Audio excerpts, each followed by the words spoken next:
Austin Community College hosted its first ever Take Back the Night event, focused on the support of those who have undergone sexual assault or domestic violence. Take Back the Night is an organization that started in the 70s after several sexually violent incidents prompted a group of women at the University of Southern Florida to speak up against unsafe conditions for women. The movement has since spread and is recognized globally. Twice a year, in October and in April, Take Back the Night picks 10 locations to be a point of light, where communities rally in support of sexual assault survivors. This year, ACC is one of the points of light. Though movements like Me Too and Time's Up have raised awareness of all kinds of sexual violence and harassment, America has shown a general reluctance to believe the survivors of assault. Many high-profile cases of assault where survivors come forward with their testimony have sparked backlash from other prominent public figures.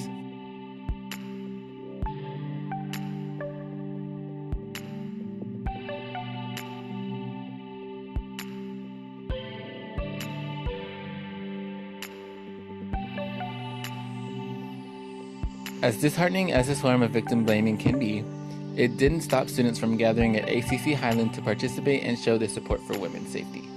The event not only offered a variety of resources, but also a march to the main Highland campus building and a speak out, where survivors were able to share their stories. Take Back the Night maintained a high emphasis on the aspect of bonds and community, stating several times that those who have undergone assault or abuse aren't alone. There are resources and people to help.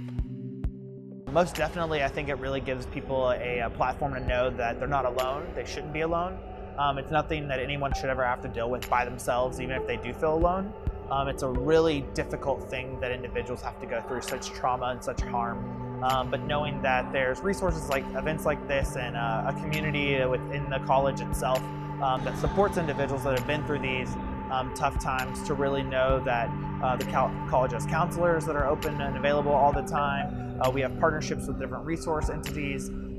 Places like SAFE are great community resources that the college has close ties with. So it really provides an outlet for them to know that they aren't alone. Most notably, during the Speak Out session, survivors were able to share their stories and explain how far they have come since being abused or assaulted. Whoever wanted to share their story was welcome to walk up to the mic and start.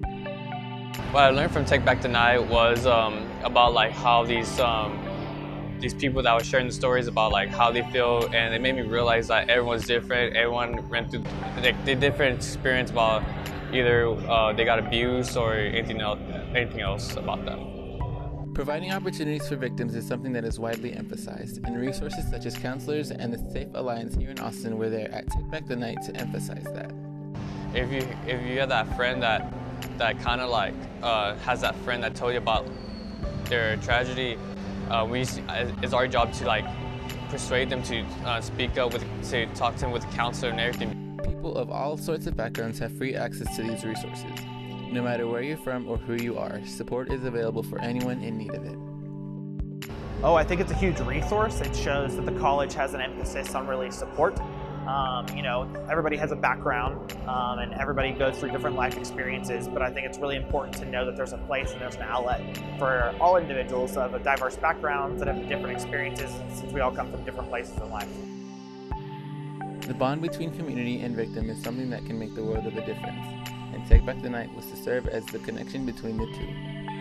I hear stories that like how worse it got without speaking up, so I think that's what the most important thing is, to speak up no matter what. If you're the friend or if you're the victim or anything else, as a community we just need to speak up louder and louder.